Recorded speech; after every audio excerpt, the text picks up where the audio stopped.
우리 시간에 옆에 분에게 이렇게 인사하며 시작했으면 좋겠습니다. 채워나가는 인생이 됩시다. 이렇게 하면 인사할까요? 사람은 자신의 삶이 채워지기를 원합니다. 그래서 무엇인가를 채우며 살아갑니다. 거의 모든 부분에서 우리 또한 무엇인가를 채우며 살아가고 있습니다. 배가 고플 때에는 음식으로 배를 채워야 합니다. 학생들은 공부를 하고 책을 읽으면서 지식으로 머리를 채워나갑니다. 지갑도 돈으로 채워야 합니다. 집도 여러 가지 가구와 가전제품으로 채워나갑니다. 그리고 봉사활동이나 동호회 활동들을 통해서 자신들의 정서도 채워나갑니다. 이렇게 채워나가는 것은 사람에게 있어서 정말 기본적인 누구나 가지고 있는 마음입니다. 이것은 하나님께로부터 나온 겁니다. 하나님께서 태초에 공허한 세상 가운데에 천지를 창조하시면서 세상을 만드시고 이 세상 가운데에 하나님의 생명으로 무엇인가를 불어넣으시고 가득하게 하신 줄 믿습니다.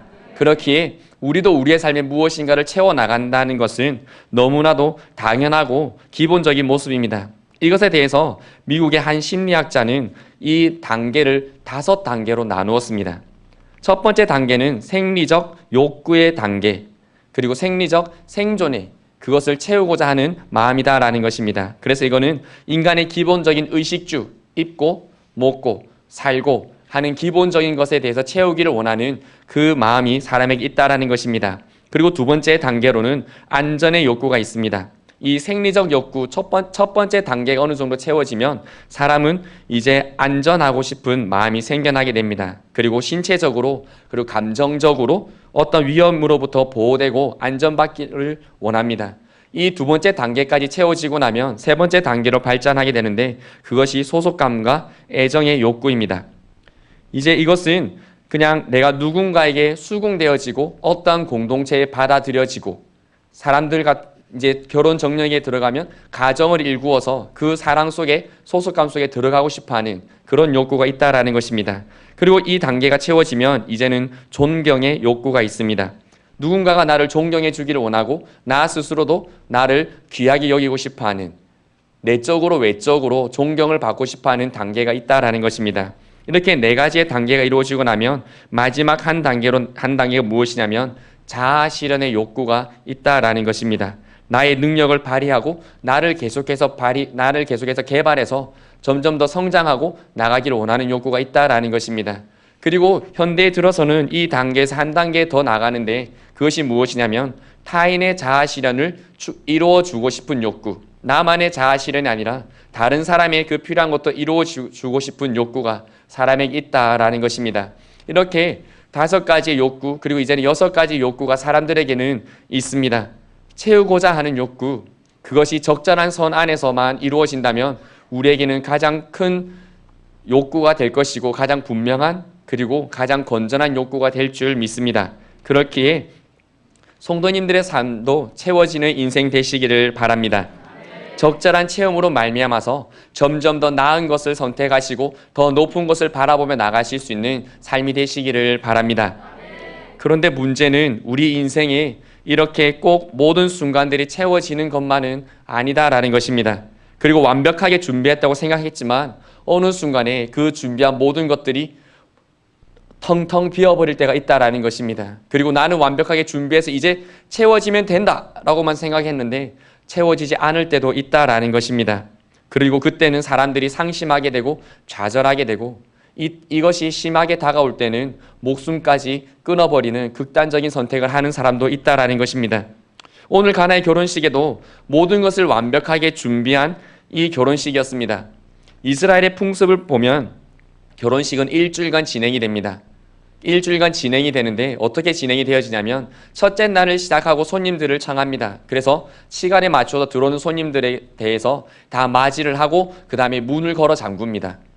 그 시간이 지나고 나서는 이제 그 결혼식에 아무도 들어올 수 없는 겁니다. 왜냐하면 그때 당시에 도둑이 많아서 몰래 그 결혼식 동안에 일주일간 밤새도록 진행되어지는 그 결혼식 동안에 도둑이 들어와서 많은 것을 훔쳐갈 때도 있었고 또 역사 문헌에 보면 신부를 훔쳐가는 것도 있었답니다.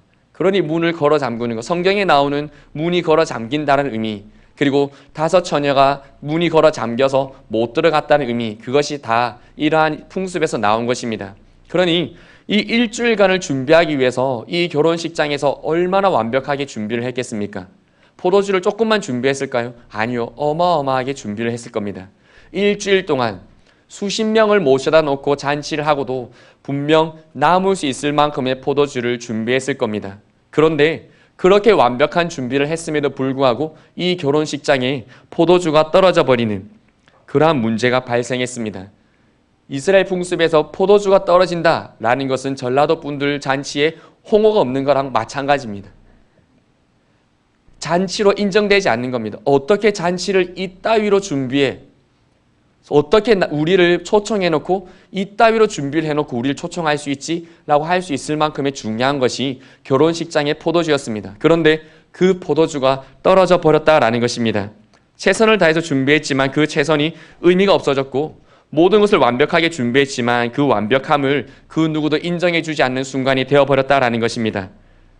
사람의 노력은 언젠가는 마른다는 것을 꼭 기억하시기를 바랍니다. 그리고 사람의 노력은 언젠가는 그것이 없어지고 허무해질 때가 있다는 것도 기억하시기를 바랍니다. 그래서 지난주에 목사님께서 설교하실 때에 제 심령에 제 마음속에 너무나 크게 박힌 것이 있습니다. 그것이 무엇이냐면 사람이 흘리는 땀은 고작 햇볕 하나에도 마른다. 하지만 하나님을 위해서 흘리는 땀, 하나님을 향한 땀은 태양을 멈출 수 있고 바람을 멈출 수 있고 하나님의 능력을 이루신다. 저는 그 말씀을 너무 분명하게 붙들었습니다. 사람의 준비했던 것들은 마를 수 있고 허무하게 될 수가 있다라는 것입니다. 그렇기 때문에 오늘 이 결혼 잔치에서 가장 필요한 분은 포도주를 다시금 사올 수 있는 사람도 아니고 포도주를 사올 수 있는 돈도 아니고 말을 해서 포도주를 갖고 올 수 있는 능력자도 아니고 단 한 분 예수 그리스도였는 줄 믿습니다. 오늘 예수님께서 정결 예식을 따라 사람의 손과 발을 씻기기 위한 돌 항아리 6에 물을 채워라 라고 말씀하십니다. 여기서 우리가 한 가지 바라보기 원하는 것은 주님께서 금그릇에 물을 채우라 하지 않으셨습니다. 이 집에 있는 가장 깨끗한 그릇을 가지고 와라. 그리고 거기에 깨끗한 물을 담아라 라고 하시지도 않았습니다. 이것이 무엇을 의미하시겠습니까? 주님께서 쓰시고자 하시면 그냥 돌 항아리도 주님께서는 쓰실 수 있다는 것을 믿으시기를 바랍니다. 주님께서 쓰시고자 하시는 그 무엇도 주님께는 방해가 되지 않습니다. 그러니 주님께서 우리를 쓰시고자 하신다면 나의 재력이나 나의 명예나 나의 힘이나 나의 지식 수준이나 나의 그 어떤 것도 방해가 되지 않고 주님이 쓰시고자 하면 우리의 삶에 모든 것이 이루어질 줄 믿습니다. 이것이 바로 시작은 미약하였으나 나중은 창대하게 될 것이라는 주님의 말씀인 줄 믿습니다. 이렇게 가장 보잘것없는 그냥 손님을 먼저 맞이할 때 시작된 그 정결 예식을 따르는 돌 항아리도 주님께서 사용하셔서 가장 밑바닥에 있었던 그것을 사용하셔서 가장 높은 것을 만족시키실 수 있는 분이 하나님이신 줄 믿습니다. 오늘 우리의 삶에도 주님께서 우리와 함께하고 계신 줄 믿습니다. 우리의 삶이 때로는 보잘것없는 돌 항아리다 하더라도 하나님께서 붙드시고 사용하시고자 하시면 우리의 인생은 별과 같이 빛나는 인생이 될 줄 믿습니다. 주님 나를 사용하여 주십시오. 주님 내 인생도 사용하여 주십시오. 주님께서 원하시고 이루고자 하시는 일에 나도 쓰임받기 원합니다 라는 소망이 결코 끊어지지 않는 성도님들 되시기를 바랍니다. 우리가 세비트렌드 2020을 향해 달려갈 때에 오늘을 환하게 하자라는 표제로 달려갈 때에 그리고 2015년대에는 그리스도의 군대 같은 교회가 되자라고 달려갈 때 하나님 그 비전에 저를 사용하여 주십시오. 제가 그 비전에 쓰임받고 싶습니다 라는 마음을 결코 잊어버리지 않는 성도님들 되시기를 바랍니다. 그럴 때 주님께서는 우리의 삶에 주님의 일을 이루어 가실 줄 믿습니다. 주님께서는 우리를 사용하기를 원하신다는 것을 잊지 마시기를 바랍니다. 주님께서 부르실 때에 주님께서 주님의 사람으로 부르실 때에는 분명한 목적을 가지고 부르십니다. 베드로를 부르실 때에 주님께서 그냥 나와 함께 가자라고 하시지 않았습니다. 내가 너로 사람 낚는 어부를 되게 할 것이다 라고 분명한 목적을 정해 주셨습니다. 오늘 주님께서도 수많은 그리스도인들을 주님의 백성으로 부르시면서 주님의 목적을 말씀해 주셨습니다. 그것이 무엇이냐면 땅끝까지 이르러 내 복음을 증거하라입니다. 그것을 위해서 살아가는 우리의 삶이 되어야 할 줄 믿습니다. 그리고 그것을 위해서 우리가 돌 항아리라면 이제는 우리의 이 돌 항아리 속에 무엇인가를 채워나가야 한다라는 것입니다. 무엇을 채워야겠습니까? 텅텅 비어있는 돌 항아리를 주님께서는 가만두지 않고 그것을 채워라 라고 말씀하셨습니다. 그렇다면 우리의 삶에도 주님께서 쓰시고자 원하시고 우리도 주님께 쓰임받고 싶습니다 라고 말씀하실 때 주님께서 우리의 삶에 말씀해 주시는 것은 너희들의 삶에 그렇다면 채워라 라고 말씀해 주신다라는 것입니다. 그리스도인들의 삶에 무엇을 채워야겠습니까? 먼저는 기도를 채우실 수 있는 성도님들 되시기를 바랍니다. 다른 말로 눈물을 채우실 수 있는 성도님들 되시기를 바랍니다. 시편 6편 6절에 내가 탄식함으로 피곤하여 밤마다 눈물로 내 침상을 띄우며 내 요를 적시나이다 라고 고백하고 있습니다. 시편 56절 8절에는 나의 유리함을 주께서 계수하셨사오니 나의 눈물을 주의 병에 담으소서 이것이 주의 책에 기록되지 아니하였나이까 라고 얘기를 합니다. 성경에서 말하는 사람들이 흘렸던 눈물은 단순히 슬퍼서 흘리는 눈물뿐만 아니라 그 눈물과 함께 가는 기도가 성경에는 함께 가고 있습니다. 즉 성경에 하나님 앞에서 눈물을 흘렸다라는 뜻은 그 눈물로 하나님께 기도했다라는 뜻입니다. 그러니 우리가 하나님께 나아가면서 우리의 항아리에 눈물을 채우실 수 있는 성도님들 되시기를 바랍니다. 시편 84편 6절에 그들이 눈물 골짜기로 지나갈 때에 그곳에 많은 샘이 있을 것이며 이른 비가 복을 채워 주나이다 라는 말씀이 있습니다. 이것이 무슨 말이냐면 내 삶이 아골 골짜기와 같은 곳이다 할지라도 빈들을 지난다 할지라도 그곳이 눈물 골짜기라면 기도하며 눈물을 흘리며 기도하는 그 순간이라면 하나님께서 그 속에 다시금 맑은 샘물 주실 것이며 그곳에 비로 이른 비로 채워주신다라는 것입니다. 이 축복들이 성도님들에게 있기를 소망합니다. 기도할 때에 이루어지는 줄 믿습니다. 기도할 때에 이른 비에 복을 주신다. 이 이른 비라는 것은 이후에 큰 비를 약속해 주시는 하나님의 약속입니다. 이스라엘은 건기가 되어지면 정말 한여름에 학교 운동장에 살짝만 바람이 불어도 먼지가 일어나는 것처럼 이스라엘은 사람이 걸어가기만 해도 수많은 먼지가 일어나는 것이 건기입니다. 비가 내리지 않는 때라는 겁니다. 그런데 이른 비가 내리게 되면 그 이른 비가 잠깐 이렇게 내리는 걸 통해서 땅이 적셔지고 씨앗을 넣고 그 땅이 다시금 생명을 품을 수 있는 땅이 됩니다. 그리고 거짓말같이 이른 비가 내리고 7일 아니면 그보다 조금 한두 일 더 지나고 나서는 엄청난 큰 비가 내립니다. 그것을 늦은 비라고 성경은 기록하고 있습니다. 즉 이른 비가 왔을 때에 늦은 비가 올 수 있다라는 것입니다. 이른 비가 왔을 때 우리의 삶에 생명을 넣을 수가 있고 이른 비가 왔을 때 우리 삶에 추수할 수 있는 그 일을 할 수가 있다라는 것입니다. 그것이 기도할 때 가능하다고 시편 84편에서 말씀해 주고 있는 것입니다. 그러니 기도의 눈물을 채우실 수 있는 성도님들 되시기를 바랍니다. 히브리서 5장 7절에 그는 육체에 계실 때에 자기를 죽음에서 능히 구원하실 이에게 심한 통곡과 눈물로 간구와 소원을 올렸고 그의 경건하심으로 말미암아 들으심을 얻었느니라 라고 하시면서 주님의 십자가를 지시는 것에 대해서 기도하셨던 주님의 모습을 기록해 주고 있습니다. 주님께서도 이 땅에서 끊임없이 기도하셨고 십자가를 지셔야 하는 그때에도 기도하셨습니다. 심한 통곡으로 눈물로 얼굴에 실핏줄이 터져서 눈물에 피가 스며져 나올 만큼 땀에 피가 스며져 나올 만큼 주님은 기도를 하셨다라는 것입니다. 그러니 주님께서 이만큼 기도하셨는데 하물며 우리가 기도를 쉬어서야 되겠습니까?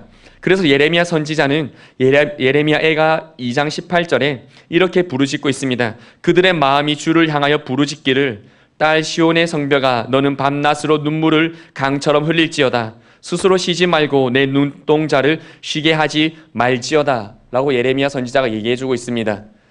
밤낮으로 눈물 흘리며 기도할 수 있는 성도님들 되시기를 소망합니다. 그 눈물이 있을 때에 우리의 삶이 아골 골짝 같고 빈들 같고 광야 같다 할지라도 하나님께서 그 속에 강을 내시고 길을 내시고 생명이 살아나게 하실 줄 믿습니다. 그리고 우리 부모님들의 기도로 말미암아서 우리 자녀들이 걸어가는 걸음이 그 어떤 힘든 걸음이다 할지라도 하나님의 능력이 함께 하실 줄 믿습니다. 그리고 두 번째로 우리가 채워야 하는 것은 말씀을 채워야 합니다. 말씀은 먹는 것이다 라고 얘기를 할 수가 있겠습니다. 잠언 24장 13절부터 14절에 내 아들아 꿀을 먹어라 이것이 좋으니라 송이 꿀을 먹어라 이것이 내 입에 다니라 지혜가 내 영혼에 이와 같은 줄 알라 라고 잠언에서 말씀해 주고 있습니다. 마태복음 26장 26절에도 그들이 먹을 때 예수께서 떡을 가지사 축복하시고 떼어 제자들에게 주시며 이르시되 받아서 먹으라 이것이 내 몸이니라 하시고 라고 하셨습니다. 말씀은 먹는 건 줄 믿습니다. 그냥 보고 넘어가는 것이 아닙니다. 듣고 흘려버리는 것이 아닙니다. 먹는 것입니다. 우리가 입으로 먹었을 때 그것이 우리의 능력이 되고 힘이 되어지고 우리가 살아갈 수 있는 그 모든 에너지가 되는 것처럼 말씀도 먹어야 하는 것입니다.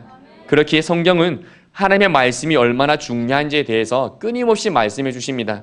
시편 119편은 성경에서 가장 긴 장인데 그 가장 긴 장을 모두 하나님의 말씀의 중요성에 대해서 말씀해 주고 있는 것입니다. 그러니 말씀으로 채우실 수 있는 성도님들 되시기를 바랍니다. 요한 1서 2장 4절부터 5절에 이 말씀이 있습니다. 그를 아노라 하고 그의 계명을 지키지 아니하는 자는 거짓말하는 자요 진리가 그 속에 있지 아니하되 누구든지 그의 말씀을 지키는 자는 하나님의 사랑이 참으로 그 속에서 온전하게 되었나니 이로써 우리가 그의 안에 있는 줄 아노라 라고 말씀해 주고 있습니다. 하나님 안에 거하시고 싶으십니까? 성부, 성자, 성령 이 성삼위 하나님의 그 교제 속에 들어가시고 싶으십니까? 어찌 우리가 육신의 몸으로 그 하나님의 놀라운 교제 속에 들어갈 수 있겠습니까? 그 친밀하시고 그 사랑의 교제 속에 우리가 어떻게 들어갈 수 있겠습니까? 말씀으로 채울 때 가능하다는 것입니다. 생각으로 절대 가능하지 않습니다. 어떠한 돌을 닦는다고 가능하지 않습니다. 돈을 많이 들인다고 가능하지 않습니다. 성경에서 말씀해 주시는 유일한 방법은 말씀으로 채워나갈 때 가능하다라고 말씀해 주고 있습니다. 우리의 항아리에 말씀을 채우실 수 있는 성도님들 되시기를 바랍니다. 그리고 마지막으로 사랑을 채우실 수 있는 성도님들 되시기를 바랍니다.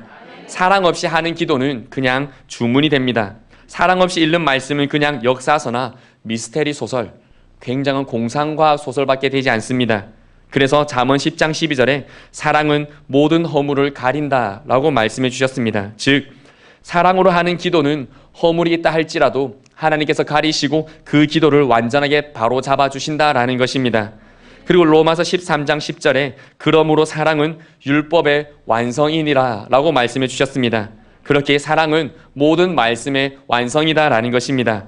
성경은 하나님의 사랑과 친절과 섬김의 책, 용서의 책인 줄 믿습니다.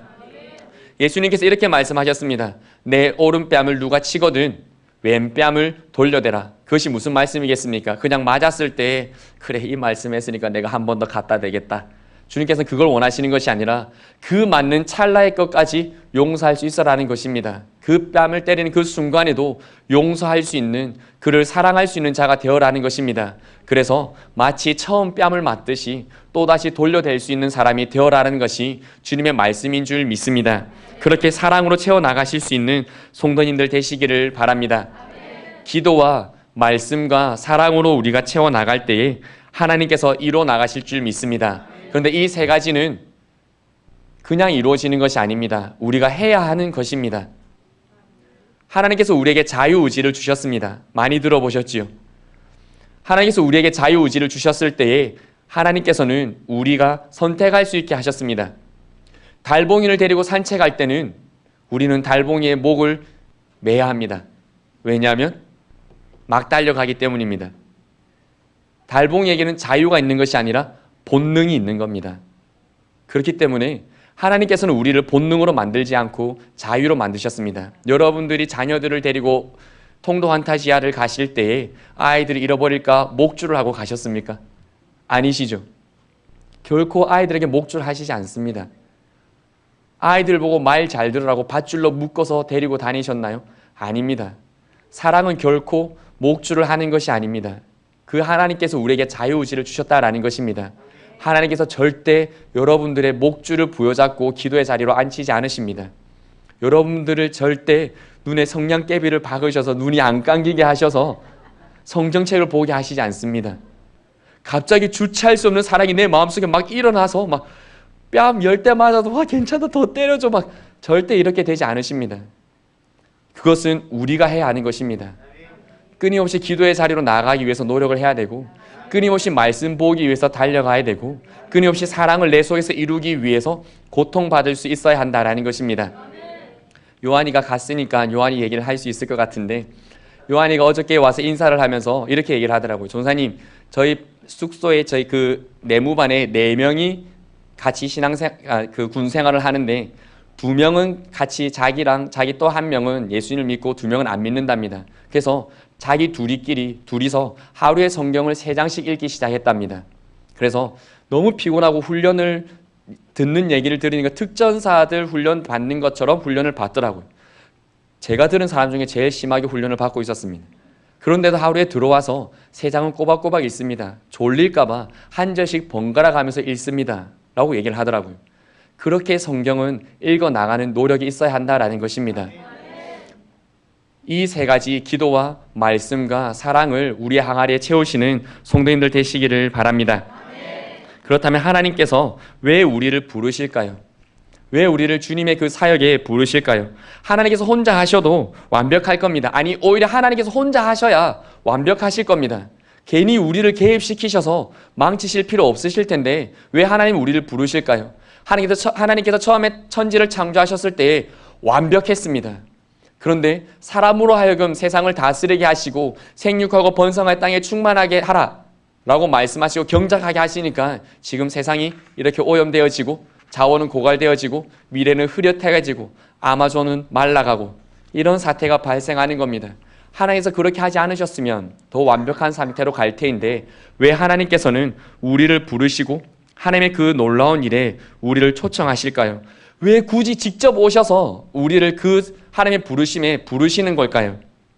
그것은 우리를 사랑하셔서이기 때문인 줄 믿습니다.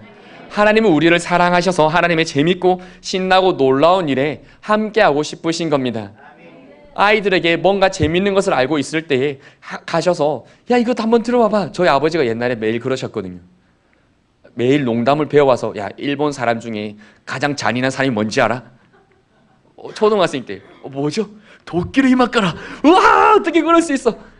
저희 아버지가 또 말씀하십니다. 일본 사람 중에 가장 착한 사람이 누군지 알아? 누구지? 누구예요?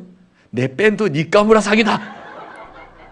지금 들으면 정말 하나도 재미없는데 그때는 그게 너무 재밌으셔서 날마다 매일 말씀하셨습니다. 똑같은 계기를 새가 안 배우시고. 왜 그러셨을까요? 사랑하시니까 뭔가 재밌는 걸 자꾸 보여주고 싶고 어딘가 좋은 곳을 데려가고 싶으신 겁니다. 하나님도 마찬가지입니다. 하나님의 놀라운 그 사역들에 그 놀라운 일에 우리와 함께하고 싶으신 겁니다. 하나님 혼자 하셔도 완벽하시겠지만 그 일에 우리를 부르시는 이유는 하나님 혼자 짜잔 하실 것이 아니라 그 놀라운 일에 우리도 함께 흥분하고 기뻐하고 행복해할 수 있게 해주시기 위해서 하나님께서 우리를 부르신다라는 것입니다.